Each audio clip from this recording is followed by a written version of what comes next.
काली नजर। माँ, माँ। अरे क्या माँ माँ कर रहा है? बकरी का बच्चा है क्या? अरे माँ, मजाक छोड़ो। मुझे फाइनली वो मेन चौराहे वाली दुकान मिल गई है। अब देखना, आपका बेटा दुगनी स्पीड से पैसा कमाएगा। ओफो, ये क्या? मेरी ऑनलाइन मेकअप क्लास चल रही है। इतनी जोर से क्यों बोल रहे हो आप दोनों? अरे मेरी धर्म पत्नी जी, मेकअप क्लास बाद में करना। वो चौराहे वाली दुकान मिल गई है हमको। अरे वाह! रुको, मैं अपनी माँ को फोन लगाकर बता देती हूँ। अरे मैं भी अपने रिश्तेदारों को बता देती हूँ। कितनी खुशी की बात है। हाँ हाँ, मैं भी अपने दोस्तों को बता देता हूँ। 1 हफ्ते बाद रजिस्ट्री है। बस, घर में खुशी का मौका था। उन तीनों ने अपने अपने फोन उठाए और लोगों में बात फैलाना शुरू कर दिया। और रही सही कसर, श्वेता बहू ने अपने पड़ोस में सबको बताकर कर दी। अरे वर्मा आंटी, अब हम भी जल्दी कार ले लेंगे। घर का रेनोवेशन होगा और ठाट से रहेंगे हम भी। अरे, ऐसा क्या हुआ? लॉटरी बाटरी लग गई है क्या? अरे, इस बार चौराहे वाली मॉल में हमको भी दुकान मिल गई है। दुकान नंबर 21, जो एकदम चौराहे पर है। अब ग्राहक बढ़ेंगे तो आमदनी भी बढ़ेगी ही ना। अरे वाह, कितनी खुशी की बात है। मैं बहुत खुश हूँ तुम्हें इतना खुश देख के। बाकी एक बात कहूँ, सबको मत बताते फिरना। किसी की नजर लग जाएगी तो खुशी की खबर वापस लौट जाएगी। हैं? ऐसे थोड़ी ना होता है। अब डरा रही हो। अरे सही कह रही हूँ। काली नजर कहते हैं इस चीज को, जब आप किसी को कुछ बताओ और वो काम बिगड़ जाए। अरे लेकिन मैं तो। तुमने सबको बता दिया ना?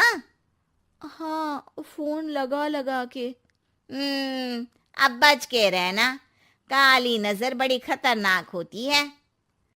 श्वेता इतनी खुश रहती है कि वो वर्मा आंटी की बात पर ध्यान ही नहीं देती, जबकि पड़ोस में और भी लोगों से खुशी की खबर शेयर करती रहती है। अगले दिन राजेश बहुत दुखी होकर घर आता है। अरे बेटा, क्या हुआ? मुंह क्यों सूजा हुआ है? मधुमक्खी ने काट लिया क्या? माँ, वो दुकान किसी और के पास चली गई। किसी ने ज्यादा भाव लगा दिया।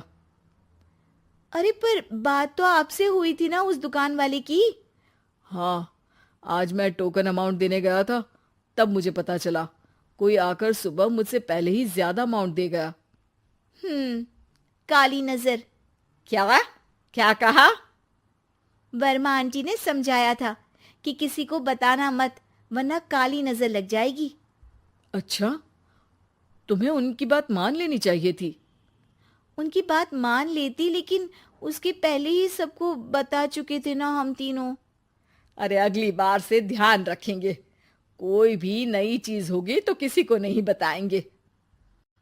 तीनों कुछ दिन ऐसे ही रहते हैं, पर एक दिन श्वेता को एक मेल आता है। राजेश, मेरा ऑनलाइन मेकअप कोर्स कंप्लीट हो गया। अब मैं खुद का पार्लर खोल सकती हूँ। अरे वाह, अपने मोहल्ले में ही खोलते हैं। ये जो घर के सामने दुकान है ना, वहीं। हाँ, यहाँ सस्ती भी मिल जाएगी। अगले दिन श्वेता वर्मा आंटी के पास जाती है, मिठाई का डब्बा लेकर। अरे आओ आओ, कैसे आना हुआ? जोर से नहीं बोलूंगी। वो सामने वाली दुकान है ना, वहां मैं अपनी पार्लर की दुकान खोलने वाली हूँ। उसकी मिठाई है।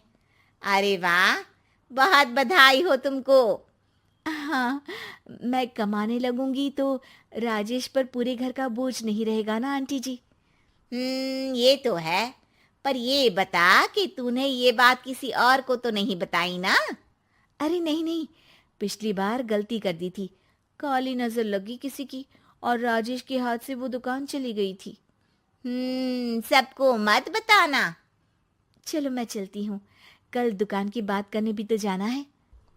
अगले दिन श्वेता दुकान के लिए मालिक से बात करने जाती है। अरे लेकिन दुकान तो हम कल रात को ही किसी को दे चुके हैं। कल ही? हाँ, कल ही। 2 दिन बाद कोई यहाँ पार्लर भी खोल लेगा। अब कहीं और दुकान देख लीजिए। अरे पर हमको भी तो पार्लर ही खोलना था। हाँ भाई, ये एक ही दुकान है, आधी आधी तो नहीं दे सकता ना मैं।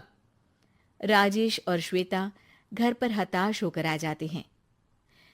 इस बार तो किसी को बताया भी नहीं था, अब किसकी काली नजर लग सकती है।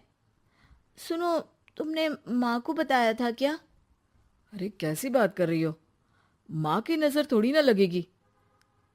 पक्का तुमने किसी को नहीं बताया था ना? सिर्फ वर्मा आंटी को बताया था, उन्होंने ही मुझे किसी को नहीं बताने को कहा। अरे यार, तुम भी सही हो, मेरी माँ को नहीं बताने को कह रही हो, पर वर्मा आंटी को बताना तुम्हें जरूरी लगा। अरे वर्मा आंटी ने ही तो काली नजर के बारे में बताया था ना, वो हमेशा हमारा भला ही तो चाहती हैं। मेरी माँ भी हमारा भला ही चाहती है। अरे पर चिल्ला क्यों रहे हो? बात नहीं कर सकते क्या आराम से? नहीं आता वो आराम से बात करना, और करना भी नहीं चाहता हूं मैं। दुकान जाने का दुख गुस्से में बदल गया था और राजेश और श्वेता में बात बंद हो गई थी। 2 दिन बाद मोहल्ले में पार्लर का इनॉग्रेशन हुआ, जिसमें मोहल्ले के सभी लोगों को बुलाया गया, पर श्वेता, राजेश और माँ नहीं जाते। माँ, अंदर आ जाओ, क्या देख रही हो? अरे नया पार्लर देख रही हूं अपने आंगन से।